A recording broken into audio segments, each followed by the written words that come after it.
program bantuan pemerintah sertifikasi bahasa asing murid SMK tahun 2026. Izin saya percepat karena waktu yang terbatas juga Bapak Ibu. Pada prinsipnya ada dua skema yang kita lakukan di tahun ini. Pertama adalah skema kontraktual yang memang kita kontrakkan dengan lembaga sertifikasi bahasa asing yang memang memegang lisensi resmi. Lalu yang kedua adalah skema swakelola. Skema swakelola ini di mana dana disalurkan langsung ke rekening satuan pendidikan untuk bekerja sama dengan lembaga sertifikasi bahasa asing tentunya sesuai dengan kebutuhan masing-masing murid SMK.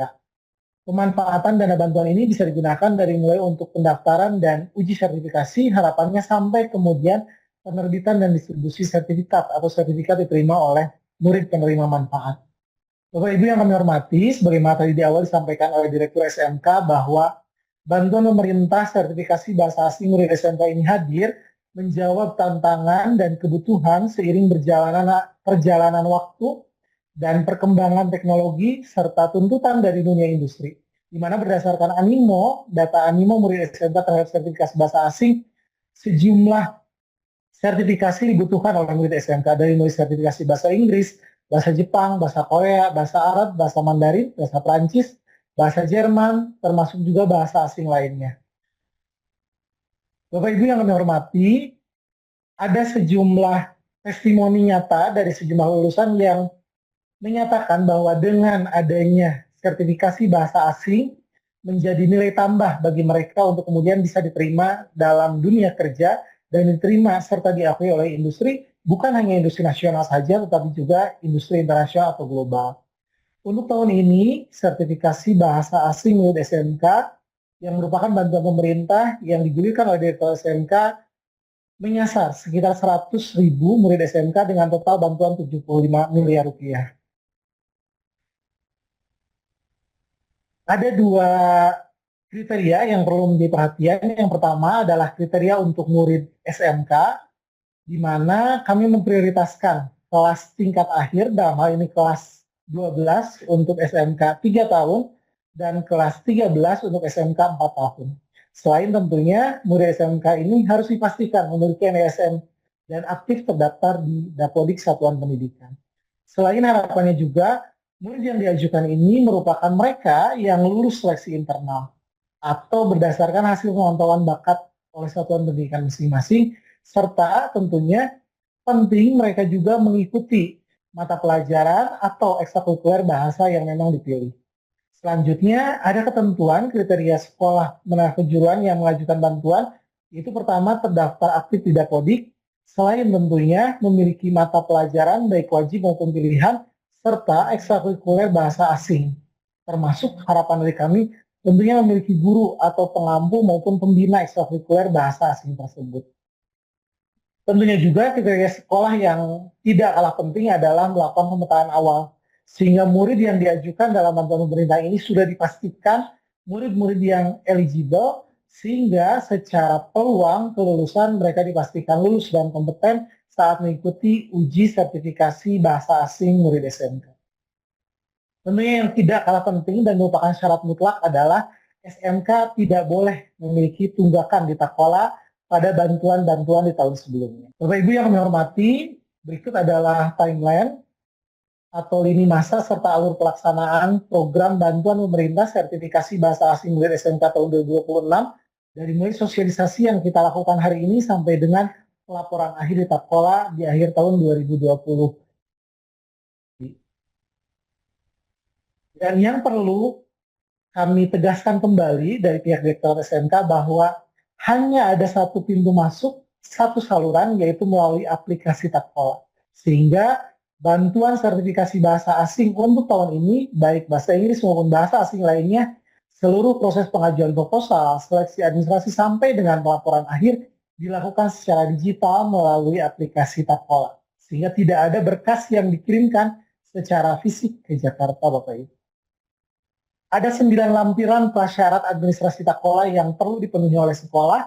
Pertama, dari mulai daftar usulan murid, kedua, surat rekomendasi kepala sekolah, ketiga, sertifikat NPSN yang tentunya masih berlaku, keempat, SK pengangkatan kepala sekolah, baik itu definitif maupun pelaksana tugas, Lalu yang kelima, surat izin operasional sekolah dipastikan masih berlaku minimal sampai dengan tahun 2027, kemudian SK pengurus yayasan, khususnya untuk SMK swasta, lalu bukti akreditasi, selain surat bebas tunggakan, surat pernyataan bebas tunggakan di Takola, disertai dengan screenshot di Takola, dan yang tidak kalah penting ada rekomendasi dari Dinas Pendidikan, ataupun lembaga yang memang diberikan kewenangan oleh Dinas Pendidikan untuk mengeluarkan surat rekomendasi bantuan pemerintah. Bapak Ibu yang kami hormati, di dalam Takola, ketika Bapak Ibu masuk ke dalam Takola, kami sudah menyediakan petunjuk pengisian proposal, di mana melalui petunjuk pengisian proposal ini Bapak Ibu tinggal mengganti kurung siku yang kami tandai dengan warna biru. Jadi kurung semua teks dalam kurung siku bertanda biru wajib diganti, disesuaikan dengan data asli dan data-data yang memang sesuai dengan kebutuhan sekolah. Lalu jangan lupa untuk hapus kurung siku dan ubah warna menjadi hitam. Setelahnya Bapak Ibu menyesuaikan data sesuai dengan kebutuhan sekolah. Silahkan disusun dengan teliti. Di bagian proposal ini sudah kami siapkan formatnya. Bapak Ibu tinggal menyesuaikan pada bagian kurung siku bertanda biru. Dan untuk bab 1 sampai dengan bab 3, silakan dilengkapi dengan profil sekolah sampai dengan rencana. Pastikan angka target sasaran konsisten di seluruh bab. Hapus bahasa asing yang tidak perlu diajukan. Misal, jika Bapak Ibu hanya memerlukan bahasa Jepang dan bahasa Inggris, maka cukup bahasa Jepang dan bahasa Inggris saja yang Bapak Ibu isi di dalam proposal. Jadi untuk bahasa-bahasa lainnya bisa Bapak Ibu hilangkan. Sementara untuk bagian bab 4, Bapak Ibu bisa jumlah murid, kemudian harga satuan sertifikasi, tentunya masing-masing sertifikasi berbeda-beda Bapak Ibu. Dan perlu kami sampaikan bahwa skema pencairan dana untuk swakelola ini tentunya jika kurang dari atau sama dengan 100 juta akan dilakukan satu tahap, sementara jika lebih dari 100 juta secara kumulatif keseluruhan, maka akan dilakukan dalam 2 tahap pencairan, yaitu 70% di tahap 1 dan 30% di tahap kedua. Selanjutnya, kami mengingatkan kembali, pastikan Bapak Ibu menyertakan surat pernyataan bebas tunggakan disertai dengan screenshot Takola, dipastikan juga surat pernyataan tanggung jawab mutlak atau SPTJM yang diisi serta ditandatangani oleh kepala sekolah. Selanjutnya, kami berikan tips agar Bapak Ibu tidak gagal dalam menyusun proposal pengajuan. Tadi di awal saya sudah sampaikan, silahkan tanda kurung siku dan warna biru diganti, dipastikan sesuai dengan data asli sekolah, kebutuhan jenis bahasa, sertifikasi, level bahasa, silahkan disesuaikan. Pastikan izin operasional juga masih berlaku untuk mengisi di bagian bab 2, selain pastikan juga jumlah murid yang tertulis di bab 1, bab 4, serta lampiran Excel harus sama dan sesuai. Sehingga memudahkan kami untuk pengecekan ketika kami melakukan seleksi administrasi. Akhir, silakan unggah daftar usulan murid, format Excel dan PDF. Pastikan wajib terisi lengkap, yaitu dari mulai NISN, nama, kelas, konsentrasi keahlian, rata-rata nilai termasuk jenis ataupun level sertifikasi. Dan tidak kalah penting yaitu surat rekomendasi kepala sekolah terhadap nama-nama yang diajukan.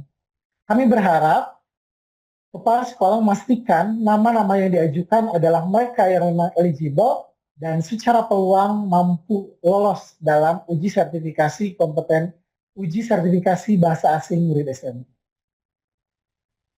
Terakhir, sebelum Bapak Ibu mengirimkan ke Takola, pastikan pengecekan kembali dari mulai hal-hal yang mungkin kecil, tapi nantinya dapat menghambat pada proses seleksi. Dari mulai pastikan bebas tanda kurung siku, tidak ada lagi tanda kurung siku yang tertinggal di dalam proposal. Kemudian dari sisi angka, jumlah, pastikan kembali Bapak Ibu bahwa penjumlahannya sudah sesuai dan 100% sudah benar.